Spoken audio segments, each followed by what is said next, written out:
When Asmara's city center was first laid out by the Italians in the 1930s, it was with the idea that the town would become the capital of Mussolini's Second Roman Empire in Africa. The Allies' defeat of the Italians in World War II meant this empire never materialized, yet its foundations remain in the form of an extraordinary assortment of modernist buildings, including a few original creations like this filling station shaped like a plane taking off. And there was this major freedom to experiment in Asmara.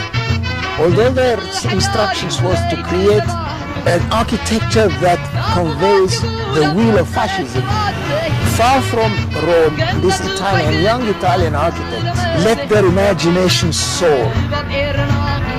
This used to be Mussolini's party headquarters. Now it's the education ministry.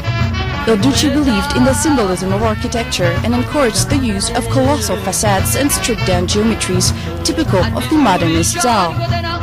Although racial segregation was implemented during that time, Asmara's architects also took pains to plan a human-scaled city that some 70 years later remains very agreeable to live in. People are still living in all the buildings, like it is like a place that's in a time warp, but it's beautiful. Asmara citizens really love their city.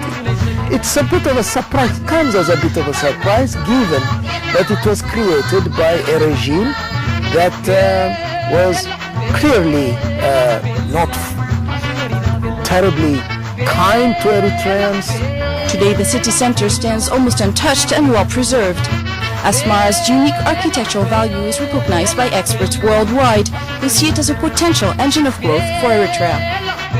It can be a magnet for attracting tourists. It could be a major place where tourists can come. But for the moment, a tense stalemate with neighboring Ethiopia and the existence of numerous travel restrictions within the country make it a difficult destination to market.